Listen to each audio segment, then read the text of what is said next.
Thank you very much for listening to this week's talk on the Sedra of Shoftim. And we dedicate our learning in this first week of Elul to the safe and speedy release of all of the hostages in Gaza and the safety and success of all of the soldiers in the IDF. And looking at the contents of this week's Sedra, there are so many uh, surface level messages and relevances and deeper level messages. And we can look and focus on preparing for battle on the battlefield, the physical battlefield, and the spiritual battlefield. And the physical battlefield, we know all too well at this time. Our soldiers are on the front lines, and we may not be on the front lines, but we can be with them in spirit and we can hear the words of the Torah and we can look at the verses in chapter 20 of the book of Devarim. And this is the particular section in the Seder of Shoftim that deals with preparation for a war. And the chapter begins, Ki la milchama al ovecha, when you go out to war against your enemies, v'ra'isa sus v'rechev amrav milcha, and you will see a horse and chariot, people more numerous, people that appear to be more numerous than you, lo sira mehem, you should not be afraid of them, ki Hashem Elokecha imach, because Hashem, your God, is with you. Hamalcha me'eretz Mitzrayim, who has brought you up out of the land of Israel. V'haya kakorvchem el hamilchama. And when you are close to battle, v'nigash hakohen v'diber el ha'am. And the specially anointed priest, who is called the Kohen HaMashuach, should approach and speak to the people. And Va'omar Alehem, and he should say to them, Shema Yisrael, hear, O Israel, Atem Krevim Hayom Lamilchama. You are close to war, you are coming close to battle, Lamilchama al Oyevechem, war against your enemies, Al Yerach Levavachem. Do not let your hearts become faint, Al Tiro, Va'al Tachpasu, Va'al Tartsu Mipnehem. Do not be afraid, do not panic, and do not be terrified of them. Ki Hashem Elokechem haholech imochem lehilochem lachem, because God, your God, is going with you, im oyevechem, to fight your enemies, lehoshia eschem, and to save you. And how these words are giving us confidence and courage at this time, thousands of years later, and the phenomenon of this special individual who was appointed, this special Kohen. And it's interesting to think that if we consider there were kings, prophets, and priests, and perhaps if we wanted to galvanize the soldiers into action, if we wanted to create confidence, then we could have thought that the king would be more appropriate, or the prophet would be more appropriate for this function. But it is the priest, and this special priest. The irony is that when we think about the priest, the priestly caste was hereditary from father to son. This was something that was, you had to be part of the tribe of the Kohanim, and it was the role was handed from father to son. And when you think also that priests rely on the formal service, on the special clothes, on the special rituals, and also the priests, if we look at Aaron HaKohen as the prime example, he is the emblem, Ohev Shalom V'Rodev Shalom. He loves peace and he pursues peace. So it's ironical that it is the priest whose essential functions are actually very much the opposite of the war situation. Yet the priest is the one who leads this battle charge. And really, perhaps part of the message of this is that when actually you want to preserve the continuity of the generations, when you want to be able to observe the rituals and the formalities of the service of the Bet HaMikdash, and also loving peace sometimes means that you need to wage war, that in order to ensure that there is a peaceful world, we need to stand up against evil. And again, this is something that we are witnessing, that we are living. And really, this is a core part of our identity as we are still waging on the physical battlefield. We continue this mission that is outlined in the Torah, and we can get encouragement from the words of the Kohen HaMashuach, and let them resonate. Let the words of the Torah, the eternal words of the Torah that were spoken on the battlefield in the times of the Torah, and they are still spoken on the battlefield that we are currently fighting now. And may Hashem bless and protect as these words come true. And a very beautiful word, very beautiful phrase that the Kohen says, "Va'amar alehem Shema Yisrael." The priest says to the people, to the soldiers, "Shema Yisrael." And in this context, he's just saying, "Shema, listen."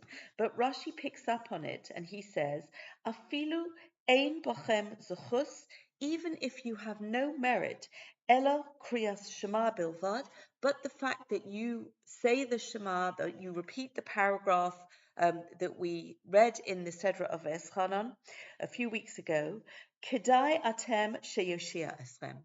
It is worthwhile that you will be saved by Hashem just by virtue of saying the Shema. And so I am suggesting that as we are on this physical battlefield and we read the words in the Torah, Shema Yisrael, that this is something that we can take on ourselves to say the Shema, and if we don't say it, to say it once a day or twice a day, however many times. Or if we already say it, then to dial up the intensity, to increase the focus and concentration. And remember that Rashi, that even if we have no other merits besides saying the Shema, that in the merit of saying the Shema, Hashem will save us.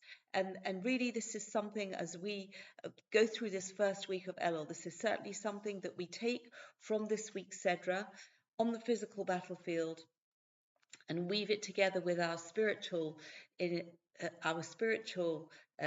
focus and strengths, and please God, be worthy of Hashem's salvation. When we are thinking in the more spiritual realms, there is a very beautiful interpretation on a concept that is introduced earlier in the Sedra, and that is chapter 17, verse 6. And this is dealing with somebody who has committed a capital offense. So that is an offense of effectively doing evil in the eyes of Hashem, going over to other gods and worshipping them against the commandments of Hashem, and this is a capital offense. And this, the Pasuk says, Pasuk 6, Al pi shnaim edim o shlosha edim yumas hames. According to two or three witnesses, the person who is guilty of this offence should be put to death. Lo yumas al pi ed echad. He should not be put to death on the testimony of just one witness. And the rabbis weave this medrash that they connect this concept to Rosh Hashanah, and the concept on Rosh Hashanah, although the primary focus of Rosh Hashanah is actually crowning Hashem, but there's also this idea of Judgment Day, that we are being judged for our deeds, and we have a counsel for the prosecution and counsel for defense. And so the accuser, often referred to as the Satan, the accuser says that he is saying that the Jewish people should not be judged favorably because of their sins. And as Hashem says to the accuser that you need to bring two witnesses. And the accuser says he's going to bring the sun and the moon. And the sun is testifying against the children of Israel for those sins that we commit in broad daylight. And these we cannot argue with them. But then the moon is some and the moon at the time of Rosh Hashanah is hidden. And one of the sort of the references to Rosh Hashanah is between the hidden and the 10th. And Rosh Hashanah is called the hidden because at the beginning of the month, at the beginning of every month, the moon is at its least visible to us on Earth. It is its smallest. It is just a sliver. And so that's why it's called hidden, or rather concealed. And the moon is saying, I can't testify because I am not obviously present. You can't see me, and so I can't testify. And so Hashem says that the Jewish people are not going to be judged unfavorably because there are not two witnesses, basing the legal conclusion on the verse in our Sedra that we need two witnesses. And because there was only one witness of the two that the accuser wanted to bring, and so Hashem says, I cannot judge the people unfavorably. And a very beautiful concept that is developed by Rav Yosef Soloveitchik is that the sun refers to those uh, uh, transgressions that we commit when we are outside, when we are in the full glare of publicity. And that's not our real persona. It is our deep hidden core value that is the purest part of us, that we really want to have this connection with Hashem, that we have this spark in our deepest point. And because it is so deep, it is hidden like the moon on at the beginning of the month on Rosh Hashanah. And really it is that pure essence that is going to save us, that is going to prevent us being judged according to the actions of our outer external selves. And I think that the encouragement that we can get, because on the one hand we can be overwhelmed by our situation, by the fact that we have done things that are wrong and we continue to do things that are wrong, and how are we ever going to get out and up from this low point? Yet the very fact that we have inside us, in our deepest hidden recesses, that this part that is so close to Hashem, that is part of Hashem effectively, and Hashem has faith, and Hashem is going to apply the words of the Torah, and He is going to prevent the accuser from winning the case. And this is something that we can use to build ourselves up, along with the rousing words of the Kohen HaMashiach on the physical battlefield, using this beautiful medrash on the spiritual battlefield, and thinking about how we say Shema, the intensity and uh, the the incredible energy that we can tap into when we do this with our deepest focus. And please God, this can be the way that we go into, that we look at the first week of Elul, that we maximize that beautiful energy and the possibility of this time, this unique time of year. Thank you very much for listening, and wishing everybody Shabbat Shalom.